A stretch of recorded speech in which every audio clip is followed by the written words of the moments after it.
The new hybrid variant of GM mustard. तो mustard 6 साल 7 साल बाद अप्रूवल मिला है, क्यों मिला है वो देखेंगे। Why this was in the news. Mustard की वैरायटी को मिला, इससे पहले 2002 में बीटी कॉटन को मिला था। बीटी कॉटन अब रेजिस्टेंट नहीं रही है। अगर आप देखोगे तो पंजाब और हरियाणा के रीजन्स में पिंक बोलवर्म का नाम सुना होगा आप लोगों ने, pink bollworm. Now this insect, this paste is affecting the BT cotton, जिसकी वजह से पंजाब एंड हरियाणा के मेजर एरिया में जो cotton resist BT resistant cotton थी वो भी इंपैक्ट हो रही है। तो ये आइडिया था कि अगर we are allowing to the GM mustard in the environment, एक तो इसका इफेक्ट होता है, बाकी चीजों को न्यूट्रिशनल इफेक्ट होता है, उसके बाद बायोडाइवर्सिटी का इफेक्ट होता है, क्योंकि जो हमारे बायोडाइवर्सिटी में जो भी जितनी भी लिंकेज है बायोडाइवर्सिटी में, लाइक बटरफ्लाइज हैं जो उसको इंसेक्ट्स के लिए यूज करते हैं, बाकी सारे इंसेक्ट्स हैं या फिर जो हमारे बर्ड्स हैं यूज कर, उस पर क्या इंपैक्ट रहेगा। जो उसको खाएगा तो उसकी बॉडी के अंदर जेनेटिक मॉडिफाइड क्रॉप जाएगी तो उसकी बॉडी में क्या इफेक्ट रहेगा। तो उन इफेक्ट को देखते हुए, बायोडाइवर्सिटी के इफेक्ट को देखते हुए, बीटी कॉटन के रिजल्ट्स को देखते हुए, इसीलिए GM mustard was on hold. और दूसरा रीजन था प्रोटेस्ट करने की वजह से। कुछ organisation they went to the court and they said कि it should not be allowed in a commercial cultivation, क्योंकि ये हमारी बायोडाइवर्सिटी के लिए मेजर इफेक्ट करेगा, लोगों के न्यूट्रिशन को इफेक्ट करेगा। क्योंकि कुछ केसेस में क्या हो रहा है, जो जीएम क्रॉप्स होती हैं वो लोगों के इम्यून सिस्टम को बहुत ज्यादा इफेक्ट करती हैं, जिसके लिए नॉन क्यूरेबल डिजीज बन जाती हैं। It's may cause death to the some person. तो ये रीजन बिहाइंड थे कि इसको हमने अभी तक अप्रूवल नहीं दिया था। Genetic modification is a part of GS3 biotechnology, science and technology में पार्ट है बायोटेक्नोलॉजी। इसके बारे में बेसिक इंफॉर्मेशन आपको मिल जाएगी बायोलॉजी क्लास 12 की बुक से, biology class 12 chapter number 12, the complete information about the biotechnology. उसके बाद उसका application, there are 2 chapter on biotechnology. One is what is biotechnology, another is the application of biotechnology. Application of biotechnology में mainly बताया गया BT cotton के बारे में, जो आप बीटी ब्रिंजल की बात कर रहे थे या फिर बाकी हाइब्रिड वैरायटी, टोमेटो के हाइब्रिड वैरायटी के बारे में बात कर रहे थे, वो सारा उन दोनों चैप्टर में एक्सप्लेन्ड है। उसमें आपको प्रोसेस भी बताई गई है, which process through these crops are generated. तो दिस इज द मेजर कि आपका किस सब्जेक्ट्स के अंदर आता है, किस पेपर के अंदर आता है, और इसमें से कौन कौन से topic, which is are topic are the important for it. What is the genetic engineering appraisal committee, GEAC। Second is genetically modified mustard है क्या exactly, BT cotton, crude jatropha oils, these are also the variety but not commercially grown variety. Regulations कौन करता है India में, what is the regulation of GM crops in India and the key contribution of genetic modification techniques, what is the techniques जिसके through genetic modification होता है। तो these are 5-6 types topic, सब topics हैं जेनेटिक मॉडिफिकेशन के जो आपको पढ़ने होते हैं। Now come to genetic modification क्या होता है। इसमें मेनली क्या होता है, like this is a bacteria और वायरस, यहाँ पे हम एक पार्ट को कट करके फॉरेन बैक्टीरिया या फॉरेन वायरस जिसका भी हमें प्रोड्यूस चाहिए उसको इंट्रोड्यूस करते हैं। Now this is introduce in the one cell. उसके बाद ये मल्टीप्लीकेशन होता है, multiplication through the PCR। PCR is the polymerase chain reaction, जिसके बेसिस पे आप लोगों की कोविड वैक्सीन भी बनी है।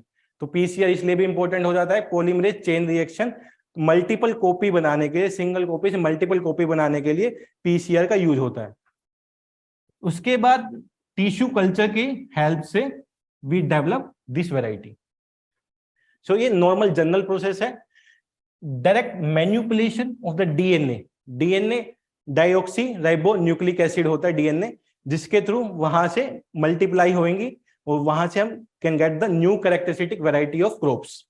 नाउ इसका मेजर क्या है, क्रॉप इंप्रूवमेंट्स के लिए, डिजीज रेजिस्टेंट वैरायटी बनाने के लिए, इंसेक्ट पेस्ट रेजिस्टेंट वैरायटी बनाने के लिए, प्रोडक्शन बढ़ाने के लिए, उसका क्रॉप का टेन्योर कम करने के लिए, लाइक कि वीट 6 महीने लेता है, like we are growing in the September and cutting in the March, उसको 6 महीने से 4 महीना करने के लिए, तो टाइम पीरियड को कम करने के लिए हम जेनेटिक मॉडिफाइड क्रॉप्स लेके आते हैं ताकि we can become strong in the food production and we can export. तो वो चीजें बढ़ाने के लिए, क्योंकि पॉपुलेशन भी इंक्रीज हो रही है, तो उसके according we need to build the quality as well as the quantity of the crops as well as the for the nutrition as well. So we are going through the GM crops. ये हमने screening of metal tolerant plant है, किसी में भी like कि heavy metals उस plant के अंदर ना जाए, उस हैवी मेटल्स टॉलरेंट वैरायटी बनानी है तो उसके लिए हमने क्या किया, सबसे पहले डीएनए को आइसोलेशन किया। जो भी मान लो कि जीएम मस्टर्ड था, let's think about here GM mustard की वैरायटी है, हमें इसको pest resistant insect resistant variety बनाना है। तो we what we take, we isolate the DNA Ti plasmid, these are known as vector. Vector को बोल सकते हैं एक लाइक एजेंट होते हैं जिसके थ्रू हम ट्रांसफर करेंगे इस जीन को इस जीन में, ताकि we can get a mix variety. तो vector is use as a Ti plasmid. जब मैंने यहाँ पे टारगेट जीन को टीआई प्लाज्मिड में इंट्रोड्यूस किया तो you can see the Ti plasmid gene, ये डीएनए से मैंने टारगेट जीन पे टीआई प्लाज्मिड को इंट्रोड्यूस किया गया। It's known as a Ti plasmid with gene. Then this gene is transferred into the cloning. Cloning means multiple copies बनाने के लिए पीसीआर बोलते हैं, पॉलीमरेज चेन रिएक्शन के through we are making the multiple copies. Multiple copies बनने के बाद cell culture करेंगे। सेल कल्चर के बाद ट्रांसजेनिक प्लांट से टॉलरेंट फिनोटाइप, कि ये हमारा एक्सपेरिमेंटल बेसिस पे बन गया कि फिनोटाइप। नाउ एक स्पेसिफिक एरिया में उसको ग्रो करेंगे, उसको ऑब्जर्व करेंगे 4-5 सीजन्स के लिए, क्या इंपैक्ट है आसपास में, एनवायरमेंटल इंपैक्ट क्या है, वेदर से रिलेटेड इफेक्ट क्या है हो रहा है, टाइम पीरियड कितना ले रहा है, उसके लिए चेक किया जाएगा जिस इंसेक्ट या पेस्ट रेजिस्टेंट वैरायटी जो बनाई गई थी उसके अकॉर्डिंग ये डेवलप हुई है या नहीं हुई है। जब ये सारी चीजें कंप्लीट हो जाती हैं उसके बाद ही ये अप्रूवल के लिए जाती है कि GEAC genetic engineering approval committee comes under the ministry of environment forest and climate change. तो उसके थ्रू ही आफ्टर इसके अप्रूवल के लिए जाती है। अगर सारे रिजल्ट्स ठीक ठाक रहते हैं, ज्यादा हेल्थ इंपैक्ट्स नहीं है, एनवायरमेंटल इफेक्ट कम है, तो उसके बाद इसको अप्रूवल दे जाते हैं कि you can go for the either on the target basis कि पार्टिकुलर एरिया में ही आप अभी ग्रो करेंगे, इधर for the country, whole country में भी आप ग्रो कर सकते हैं। तो मेनली जो रहता है कि टारगेटेड एरिया पे रहता है, ताकि लंबे टाइम के लिए हम इसके कोई भी एडवर्स इफेक्ट है वो हमें पता लग जाए, instead of giving the approval in a complete country. Regulation देख लेते हैं। It's come under the ministry of environment forest and climate change MOE-FCC and provision under the Environment Protection Act 1986।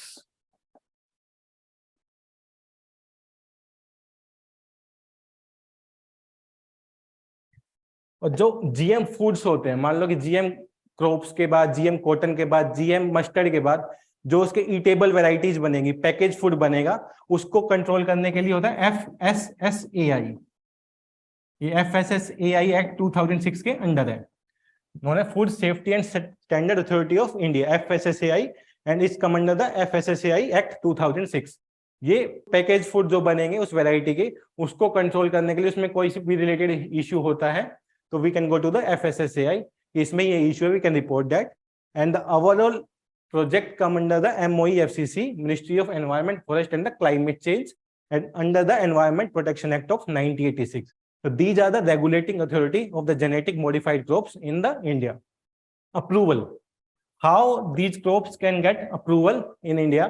तो इसके लिए स्पेसिफिक कमेटी बनाई गई है, known as the Genetic Engineering Appraisal Committee, GEAC. It comes under the Ministry of Environment, Forest and Climate Change. तो इस चीज को, हर चीज को मॉनिटर करने के लिए, रिव्यू के लिए, इंपोर्ट, एक्सपोर्ट, ट्रांसपोर्ट किस लिए, लाइक कि कुछ पेरिशेबल वैरायटी होती है, बहुत जल्दी खराब हो जाती है, लाइक टोमेटो का मुझे जीन रेजिस्टेंट वैरायटी बनाना है जिसकी वजह से उसका लाइफ टाइम बढ़ जाए। तो ट्रांसपोर्टेशन के केस में, लाइक कि जम्मू कश्मीर से कन्याकुमारी भी are transporting the tomato in trucks, तो उस केस में उसका लाइफ स्पैन कितना है, कितना उस पर इंपैक्ट हुआ, तो सारा मॉनिटरिंग होगा उसको अप्रूवल देने से पहले। That monitoring through will be GEAC। अभी रिसेंट में they are given approval to the genetically modified mustard, and this is the commercial cultivation. We can grow on a commercial level, means we can grow this on a major level. Now the BT cotton पहली crops थी हमारी जो 2002 में approval मिला था। उसके बाद this is the second crop, this can also be asked, GM mustard may be the first crop but it is the second crop and the BT cotton was the first crop. In BT cotton, BT is the Bacillus thuringiensis bacteria जो find होता है mainly soils में, जो एक protein toxin provide कराता है plant को, जो पेस्ट और इंसेक्ट रेजिस्टेंस उस क्रॉप को बनाता है, कॉटन क्रॉप्स को। But now this is not much effective pink bollworm is a insect which affecting this crops very, मतलब बहुत ज्यादा अमाउंट में उसको इफेक्ट कर रहा है in the Punjab and Haryana area में। Major of the BT cotton crops is damage by this pink bollworm. Now what is the GEAC? Exactly genetic engineering appraisal committee है क्या? कौन हेड करता है? चेयर कौन करता है? किस मिनिस्ट्री के अंडर आता है? Ministry is the ministry of environment, forest and climate change, and it is chaired by the special secretary and additional secretary of MOEFCC। तो इसमें क्वेश्चन आ जाता है, it is chaired by the minister of environment, not by the minister of environment, it is chaired by the special secretary and additional secretary of MOEFCC। उसका जो additional secretary या special secretary होंगे वो ही उसको chair करते हैं। And it is responsible for the large scale use of hazards microorganism, recombinant research and industrial purpose के लिए, जितना भी मेजर पर्पज के लिए होता है। This committee will give the approval. After the approval of this committee we can grow only crops. कि ये कमेटी अप्रूवल देगी, इसके बाद ही हम कोई कमर्शियल क्रॉप्स को हम ग्रो कर सकते हैं। जीएमओ, जेनेटिक मॉडिफाइड ऑर्गेनिज्म, ये तो प्लांट वैरायटी हो गई। एनिमल वैरायटी को कौन करता है? शिप बना था सबसे पहले, डोली, डोली नाम था शिप, करनाल में, हरियाणा। उसको कौन कंट्रोल करता है? The same committee will control GMO also. GMO बोलते हैं उनको, GMO, genetic modified organism, and these are GM crops.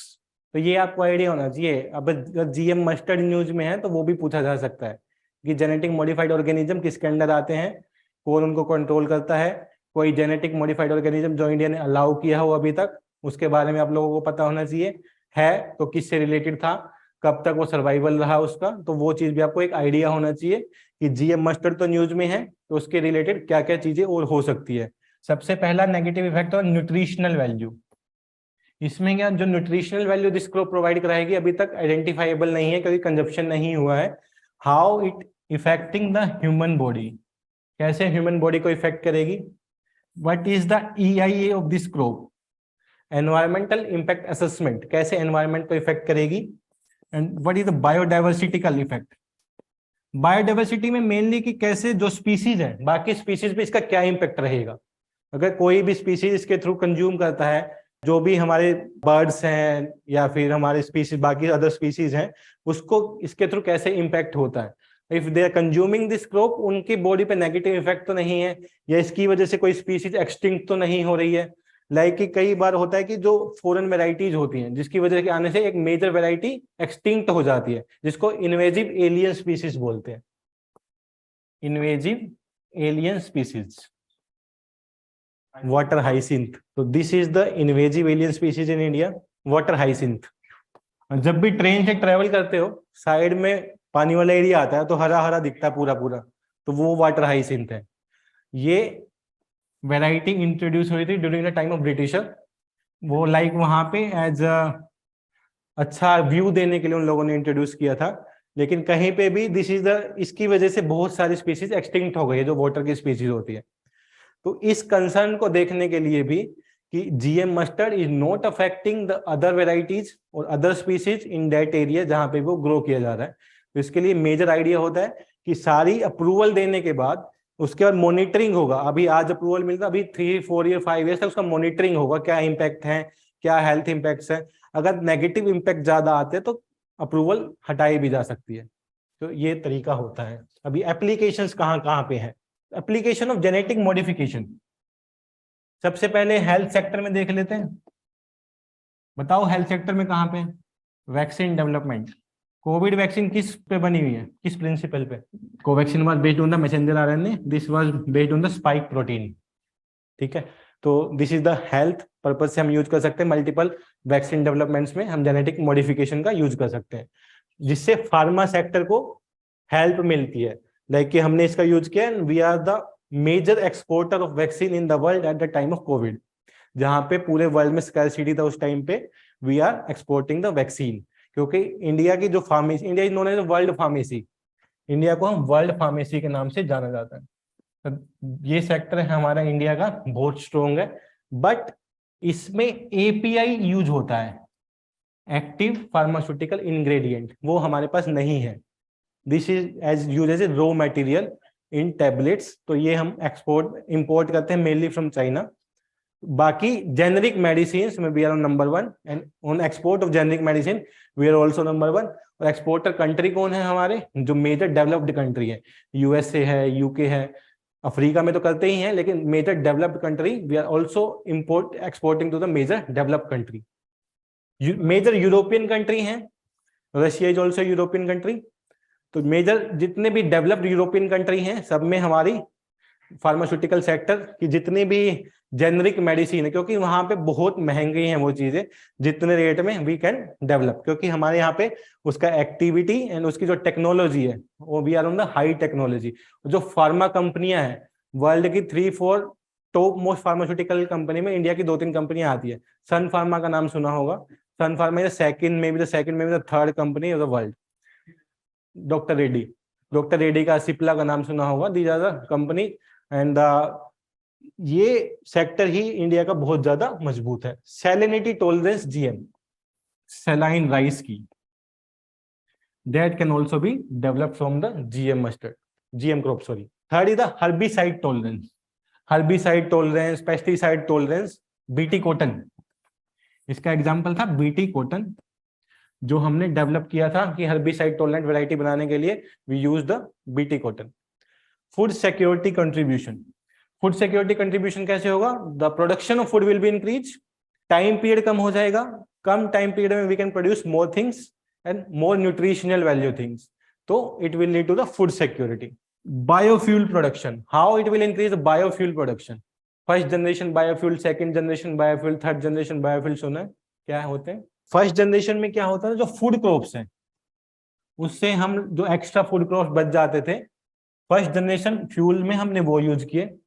Second generation में we move toward the plant variety, third generation में we move toward the fungal variety. तो we can use the excessive food grains to produce the biofuel as well, तो जिसकी वजह से biofuel production भी increase होगा और हमारा डिपेंडेंट पेट्रोलियम प्रोडक्ट्स पे कम होगा। तो this is one of the application. Climate change adaptation, ethanol blending होती है पेट्रोलियम्स के अंदर, लाइक इसमें कंपोजिशन होती है 80+20, 20% we will use the ethanol and 80% we use the petrol. तो ब्लेंडिंग, जो ब्लेंडिंग के लिए इथेनॉल आता है वो बायोफ्यूल प्रोडक्शन से आएगा, क्योंकि हमारे यहाँ पे फूड प्रोडक्शन बहुत ज्यादा है, जिसकी वजह जो एक्सेस फूड प्रोडक्ट है प्रोड्यूस हुआ है या फिर जो रोटन हो रहा है, जो खराब हो रहा है, उसको we are using to produce the biofuel. इसके दो फायदे हैं, हमारा इंपोर्ट कम होगा फ्यूल्स का, क्योंकि we are majorly dependent for the fuel import, जिसकी वजह से इन्फ्लेशन भी बढ़ता है। तो मेजर टारगेट यही रहता है कि बायोफ्यूल प्रोडक्शन करके, इसीलिए जो व्हीक्यूलर पॉलिसी चेंज हुई है, भारत नॉर्म 6 आए हैं, BS6, इसके अंदर मेनली हमने इंक्रीज किया गया है बायोफ्यूल और ethanol in the petroleum mixer को इंक्रीज किया गया है। इसकी वजह से जो इंजन डेवलप होंगे न्यू मॉडल्स के, why the vehicle become costly in from like last 2-3 years, 15 से 20% रेट बढ़ गए हैं, क्योंकि जो न्यू इंजन डेवलप हुए हैं अकॉर्डिंग टू BS6 वो कॉस्टली हैं, इसीलिए वो हुए हैं महंगे। इसके बाद climate change adaptation. Climate change adaptation में इसलिए हेल्प करेगा, like rice and the sugarcane is the water consuming crops, जिसकी वजह से हमारा वाटर एक्सपोर्ट बढ़ता है। वाटर एक्सपोर्ट क्या होता है, वाटर एक्सपोर्ट इसमें मीन्स होता है जो वाटर कंज्यूमिंग वैरायटी है, मेनली राइस जिसका हम मेजर एक्सपोर्ट करें, शुगर केन, शुगर में भी are the largest exporter in the world, तो वो मोस्टली वाटर कंज्यूमिंग वैरायटी है, जिसकी वजह से डायरेक्टली तो वाटर जाता नहीं है, but we are producing it, तो वाटर कंजप्शन तो हमारा बढ़ रहा है, जिसकी वजह से वो एक्सपोर्ट हो रहा है, तो टर्म यूज होती है वाटर एक्सपोर्ट। तो these are the application of the GM crops. तो इसीलिए जब भी मेंस पे क्वेश्चन आएगा तो आपके लिए क्या क्या इंपॉर्टेंट हो गया, जीएम क्रॉप्स है क्या, approval, regulation, application, environmental impact, क्योंकि मेनली जो क्वेश्चन आने के चांसेस है एनवायरमेंटल इंपैक्ट पे आने के चांसेस है, एनवायरमेंटल इंपैक्ट हेल्थ इंपैक्ट्स पे, तो उसी अकॉर्डिंग आपको प्रिपेयर करना है। इट्स लाइक जो जो स्टेप वाइज बताया इसी तरीके से आपको मेंस आंसर लिखना होता है।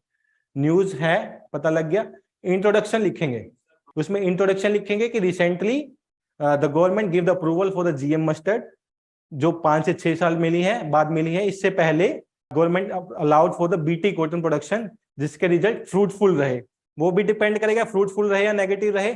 एनालाइज है, डिस्कस है, क्रिटिकल एनालाइज है, तो उसके बेसिस पे ही वो सारा डिपेंड होगा कि हाँ but we will write in the introduction as well as in the conclusion. So वो जो कीवर्ड्स होते हैं वो भी इंपॉर्टेंट हो जाते हैं। Now the concern related to the genetic modification.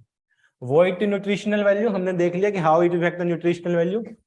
High risk to disruption of ecosystem and biodiversity, जो मैंने बताया जो मेजर इश्यूज का रहेगा, disruption of ecosystem and biodiversity. कैसे ये बायोडाइवर्सिटी को इफेक्ट कर रहा है?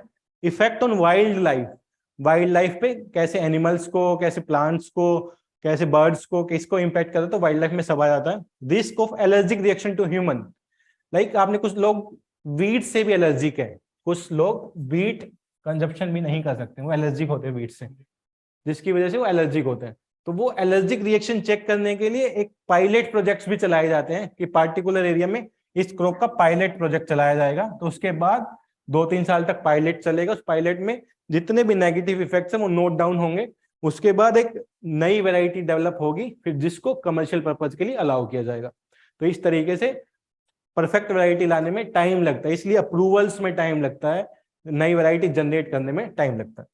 वे फॉरवर्ड क्या क्या कर सकते हैं? और बायोसेफ्टी, एनवायरमेंटल कंसर्न कम हो जाए उसके लिए रेगुलेशन को इंपॉर्टेंट है, क्योंकि अगर रेगुलेशन एजेंसी सही नहीं है, they giving approval to any crops, तो वो उसका हैजर्डस इंपैक्ट होगा पॉपुलेशन पे, एनवायरमेंट पे, क्लाइमेट चेंज पे। Integration of genetic modification with other components यहाँ पे न्यूट्रिशनल कंपोनेंट्स की बात हो रही है। Climate effective crops, drought resistant variety of crops, तो उनकी बात होती है। Creation of gene banks meaning होता है जो भी हम डेवलप कर रहे हैं, जिसका भी रेजिस्टेंट वैरायटी चाहिए, जो भी हमने डेवलप किया, we make up banks like normal banks की तरह, बट यहाँ पे वैरायटी ऑफ जीन्स होते हैं instead of money. Bottom of genetic modification का मतलब होता है जो जो स्टेक होल्डर इन्वॉल्व है, लोकल पॉपुलेशन इन्वॉल्व है, उसके बाद जो एनजीओ है रिलेटेड एनवायरमेंट वो इन्वॉल्व है, मिनिस्ट्री ऑफ एनवायरमेंट इन्वॉल्व है, उसके बाद जीईएसी इन्वॉल्व है। तो सबका स्टेक होना चाहिए, सबसे लाइक कि क्या क्या चेंज हो सकते हैं, क्या क्या इफेक्ट हो सकता है, तो सबसे कंसल्ट होनी चाहिए चीजें, तो उसके बाद ही वैरायटी को रिलीज होना चाहिए। तो these are the way forward, you can conclude as well. इनमें से 2-3 पॉइंट लेके आप अपने आंसर को कंक्लूड भी कर सकते हैं इससे रिलेटेड।